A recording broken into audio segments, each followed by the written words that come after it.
India Legal presents Courts Roundup.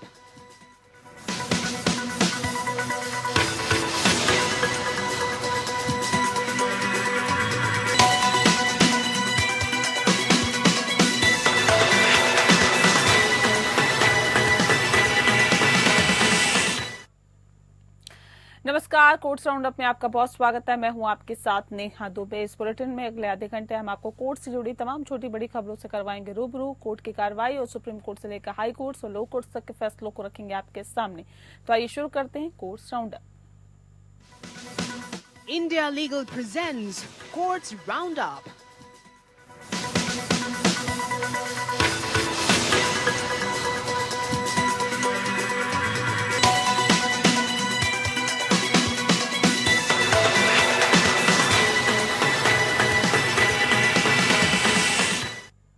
Supreme court ने रामपुर में मौलाना मोहम्मद अली जौहर trust को सरकारी जमीन का पट्टा रद्द करने के उत्तर प्रदेश सरकार के फैसले में हस्तक्षेप करने से इनकार कर दिया।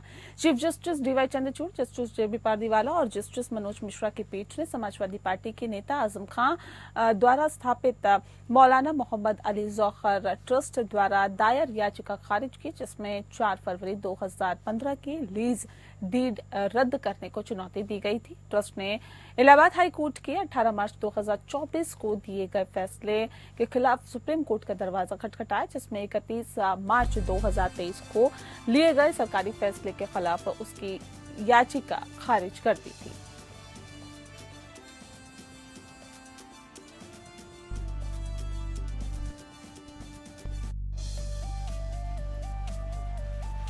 पीठ ने सरकारी अधिकारियों से ये सुनिश्चित करने का अनुरोध किया है कि ट्रस्ट को लीज पर दी गई जमीन पर चल रहे स्कूल के स्टूडेंट को वैकल्पिक उपयुक्त संसाधनों में प्रवेश मिले। सुप्रीम कोर्ट में ट्रस्ट की ओर से पेश सीनियर एडवोकेट कपिल सिब्बल ने कहा है कि बिना कोई कारण बताए ये निर्णय लिया गया। सीजेआई चंद्रचूड़ ने इस बात की ओर इशारा करते हुए कहा है कि 2015 में लीज देने का फैसला तब लिया गया जब आजम खान मंत्री थे।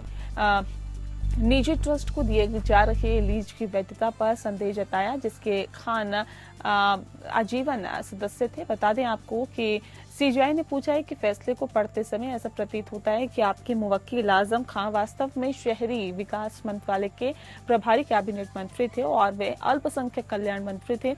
उन्होंने जमीन पारिवारिक ट्रस्ट को आवंटित करवाई, जिसके वे आजीवन सदस्य हैं, और लीज शुरू में सरकारी संस्थान के पक्ष में थी जो एक निजी ट्रस्ट से जुड़ी हुई है, और एक लीज जो सरकारी संस्थान के लिए थी उसे निजी ट्रस्ट को कैसे दिया जा सकता है।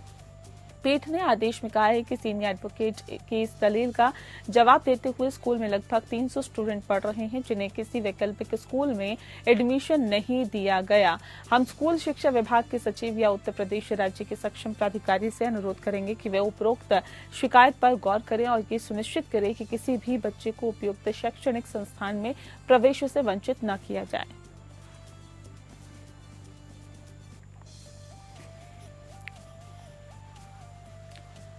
ये देखते हुए कि धन शोधन निवारण अधिनियम या पीएमएलए की कठोरता के बावजूद बीमार और असशक्त व्यक्तियों को जमानत दी जा सकती है, सुप्रीम कोर्ट ने धन शोधन मामले में आरोपी को अंतरिम जमानत दी। Chief justice DY Chandrachud, justice JB Pardiwala, justice Manoj Mishra की पीठ ने धन शोधन के अपराध के आरोपी सेवा विकास सहकारी बैंक के पूर्व अध्यक्ष अमर साधुराम मूलचंदानी को अंतरिम जमानत दी। पीठ ने राहत देने से पहले JJ of group of hospitals द्वारा विशेषज्ञों की 4 सदस्यीय समिति द्वारा प्रस्तुत मेडिकल रिपोर्टों का अवलोकन किया। सीनियर एडवोकेट आत्माराम नादकर्णी ने ये कहते हुए जमानत देने का विरोध किया कि आरोपी पर सबूत से छेड़छाड़ करने के लिए अन्य एफआईआर भी दर्ज है। तो सीजीआई ने कहा है कि नादकर्णी पीएमएलए कितना भी सख्त क्यों ना हो, हमें कानून के दायरे में काम करना होगा। कानून हमें बताता है जो व्यक्ति बीमार और सशक्त है उसे जमानत दी जानी चाहिए। ये कहना उसका सरकारी अस्पताल में इलाज हो सकता है, कानून के अनुसार नहीं। संदर्भ के लिए बता दें कि पीएमएलए की धारा 45 के प्रावधान में कहा गया कि जो आरोपी बीमार या अशक्त है उसे जमानत देने के लिए निर्दिष्ट दोहरी शर्तों के बावजूद जमानत दी जा सकती है। याचिकाकर्ता की ओर से सीनियर एडवोकेट मुकुल रोहतगी ने कहा है कि मूल चंदानी क्रॉनिक किडनी रोग से पीड़ित हैं। जेल में रहने के दौरान वह दैनिक गतिविधियां नहीं कर सकते हैं। नादकर्णी ने सुझाव दिया है कि उसे आपको बता दें कि उसे हिरासत में लेकर पास के अस्पताल में भर्ती कराया जा सकता है। जवाब में रोहतगी ने जोर देकर कहा है कि आरोपी की उम्र 67 साल है। वह 1 साल और 3 महीने से जेल में है और उसका नाम किसी भी तरह के अपराध में नहीं है।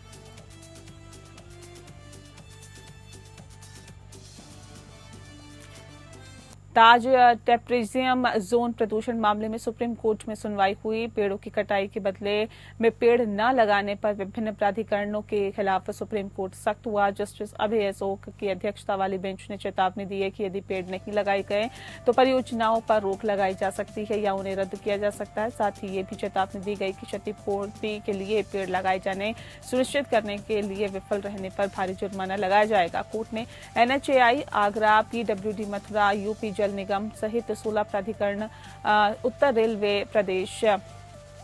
प्रदेश रेलवे निगम, Uttar Pradesh express way, JP इंफ्रास्ट्रक, Uttar Pradesh metro rail निगम को कड़ी चेतावनी दी है।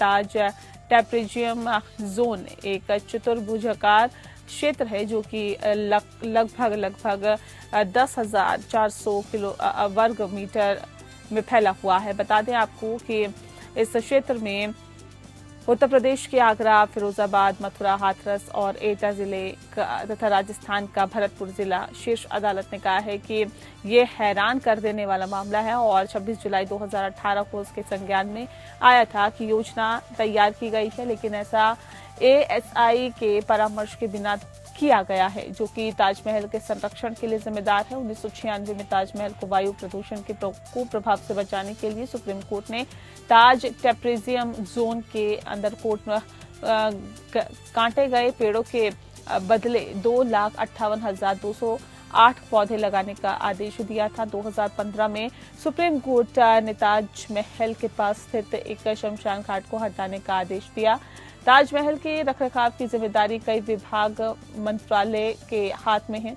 कई बार ये अलग अलग तो कई बार साथ काम करते हैं। इसमें प्रमुख है भारतीय पुरातत्व सर्वेक्षण यानी ASI। इसके अलावा 1982 में स्थापित ताज टेप्रेजियम जोन अथॉरिटी में कई जिम्मेदार साथ काम कर रहे हैं। 1999 में इसमें स्थानीय प्रशासन, भारतीय पुरातत्व सर्वेक्षण केंद्र व राज्य के प्रदूषण नियंत्रण बोर्ड, आगरा विकास प्राधिकरण, पर्यावरण, वन, पेट्रोलियम तथा गैस से जुड़े हुए मंत्रालय के 8 लोग थे। 2015 में इसकी संख्या बढ़कर 18 हो गई। वैसे ASI अकेले और ताज टेप्रेजियम जोन अथॉरिटी के जिम्मेदार तो मिलकर भी इसका ठीक रखरखाव करने में असमर्थ रहे हैं।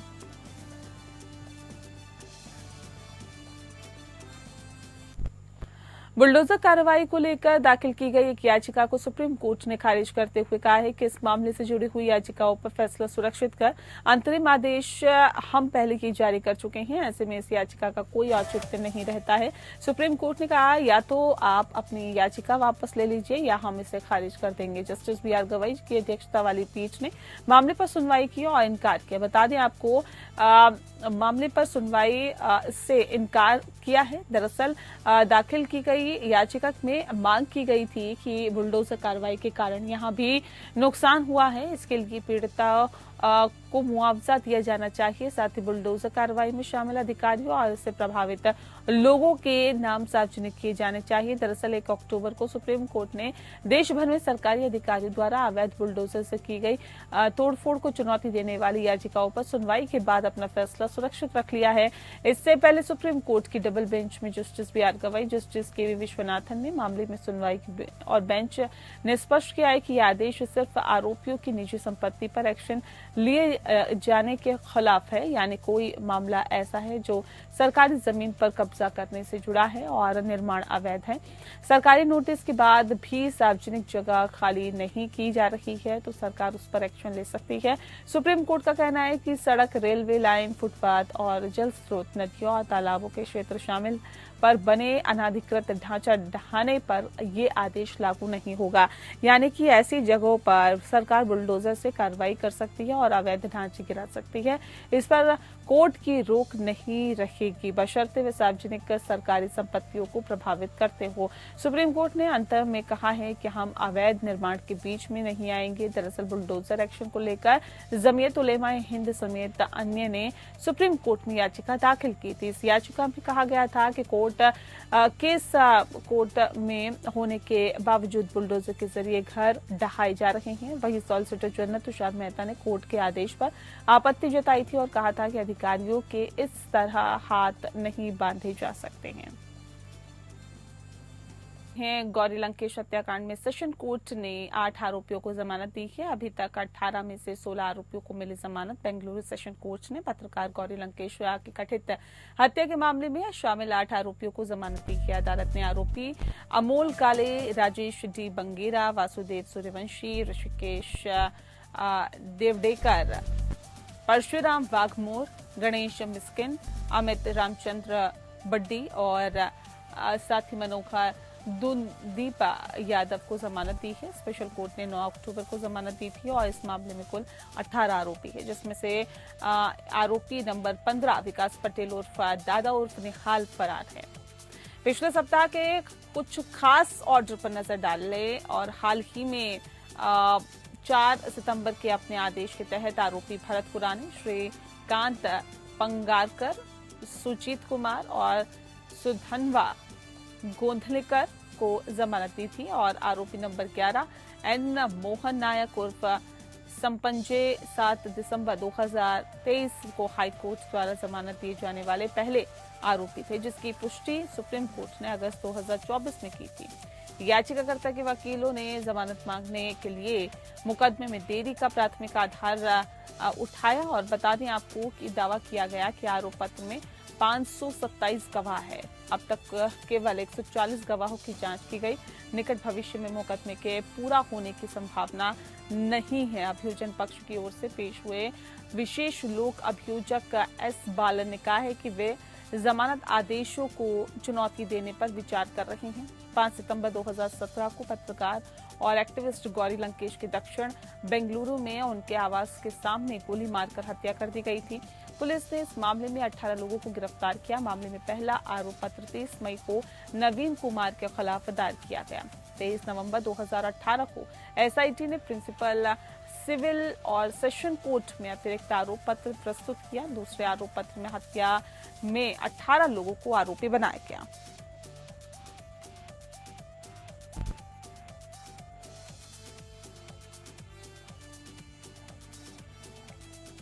जस्टिस रेखा पल्ली और जस्टिस शालिंदर कौर की दिल्ली हाईकोर्ट की खंडपीठ ने केंद्रीय औद्योगिक सुरक्षा बल या सीआईएसएफ के उप निरीक्षक सतीश कुमार को बहाल करने का आदेश दिया, क्योंकि पाया गया कि यौन उत्पीड़न के मामले में महिला कांस्टेबल के साथ साजिश रचने के आरोपों के बाद उनकी बर्खास्तगी अनुचित थी और मामले के अनूठे तथ्यों के कारण अदालत ने विभागीय जांच में प्रस्तुत साक्ष्य का पुनः मूल्यांकन किया, जहां कुमार के खिलाफ मुख्य आरोप एक सीनियर अधिकारी से जुड़ा था, जिसे खुद यौन दुराचार के लिए दंडित किया गया। सतीश कुमार 1999 से सीआईएसएफ में सेवारत थे और ऐसे में आपको बता दें कि विवाद सितंबर 2006 में शुरू हुआ था, जब सहायक कमांडेंट गंजीर पर महिला कांस्टेबल मिसेज दास ने आरोप लगाया कि जब उसका पति बाहर था तो उसने उसके क्वार्टर में उसका यौन उत्पीड़न करने का प्रयास किया। कुमार ने अन्य सीआईएसएफ कर्मियों के साथ मिलकर मिसेज दास की मदद के लिए की गई पुकार का जवाब दिया और पुलिस के आने तक गजीर को रोके रखा। बता दें कि घटना के बाद गजीर जो है वो निलंबित कर दिया गया। अंततः जांच की गई, जिसके परिणाम स्वरूप मिसेस दास ने छेड़छाड़ करने के प्रयास के लिए उसे अनिवार्य रिटायरमेंट दी गई और ऐसे में कुमार ने संविधान के अनुच्छेद 226 के तहत दिल्ली हाईकोर्ट में रिट याचिका दायर की, जिसमें उनकी बर्खास्तगी रद्द और सभी परिणामी लाभों के साथ ही उन्हें बहाल करने की मांग की गई। कोर्ट ने कहा कि याचिकाकर्ता को सीनियर अधिकारी अर्थात ACCL गंजीर के हाथों लेडी कांस्टेबल दास की सहायता करने के लिए दंडित नहीं किया जा सकता। इस बात का कोई सबूत नहीं था कि कुमार ने गंजीर के साथ मारपीट की या कोई हिंसात्मक कृत्य किया था।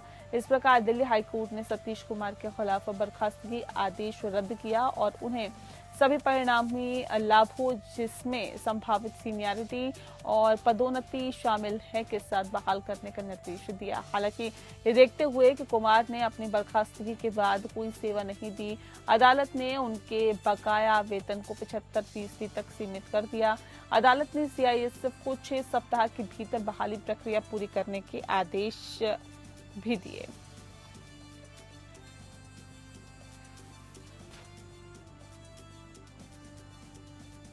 इलाहाबाद हाईकोर्ट ने हाल ही में कहा है कि हाल ही में लंबे समय से सहमति से बना व्यभिचारी शारीरिक संबंध धारा 375 IPC के अर्थ में बलात्कार नहीं माना जाएगा।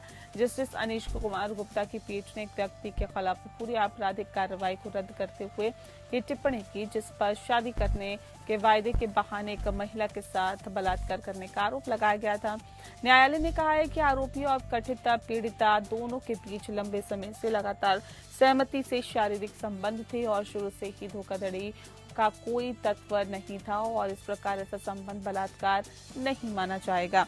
साथ ही आपको बता दें कि इलाहाबाद न्यायालय ने इस तथ्य पर विचार किया कि कथित पीड़िता एक विवादित महिला थी जिसके 2 बड़े बच्चे थे जो अपने पति की अक्षमता के कारण लगभग 12 से 13 वर्ष तक प्रेम, वासना और मोह के कारण आरोपी के साथ व्यभिचारी शारीरिक संबंध में रही और इस अवधि के दौरान वह अच्छी तरह से जानती थी कि वह विवाह करने की क्षमता नहीं रखती है। इस प्रकार न्यायालय ने निष्कर्ष निकाला कि आरोप की विवाह का वादा आरोपी द्वारा किया गया था जो अभियोक्ता के पति की मृत्यु पर निर्भर था। उसके द्वारा दिया गया एक कमजोर बहाना था।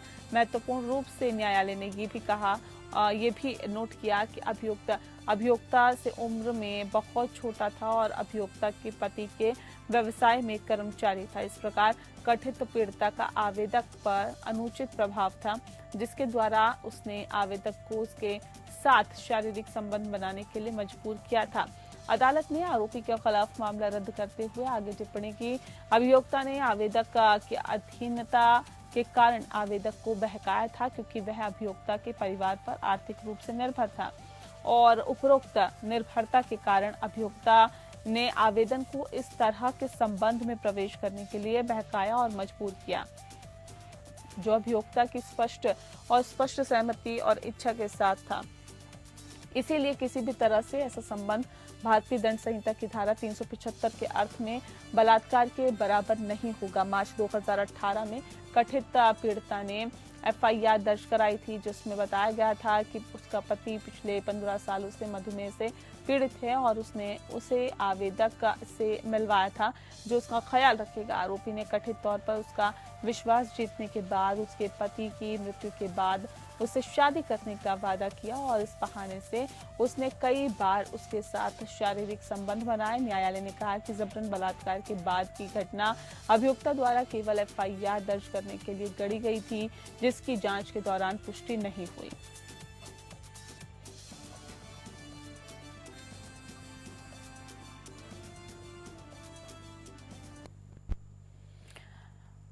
मैंग्रोव को प्रभावित करने वाले कांडला में बंदरगाह विस्तार परियोजना के लिए पर्यावरण और तटीय विनियमन क्षेत्र मंजूरी पर एक जनहित याचिका का निपटारा करते हुए गुजरात उच्च न्यायालय ने कहा है कि क्योंकि उठाए गए मुद्दों के लिए तथ्यात्मक जांच की आवश्यकता है जो संविधान के अनुच्छेद 226 के तहत संभव नहीं है। याचिकाकर्ता कर सकते हैं कि इसके निवारण के लिए राष्ट्रीय हरित न्यायाधिकरण से संपर्क करें। इसी संदर्भ में IND लीगल की वेब रिपोर्टर से समझते हैं कि अनुच्छेद 226 का दायरा आखिर क्या कहता है।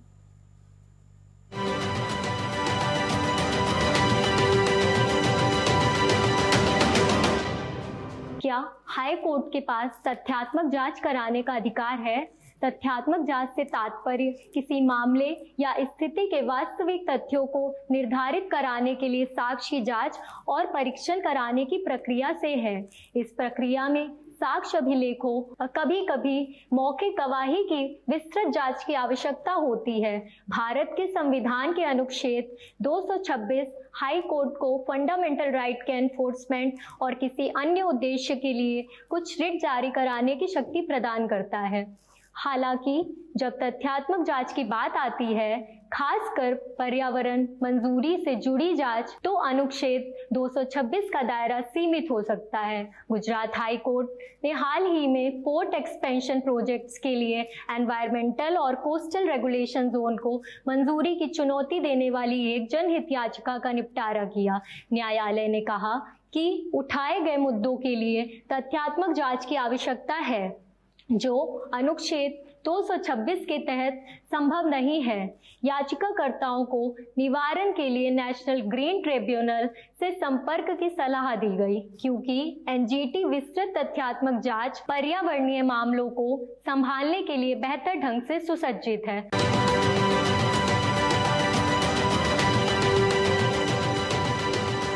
और इसी के साथ बुलेटिन में फिलहाल के लिए इतना ही। नमस्कार। India Legal presents Courts Roundup.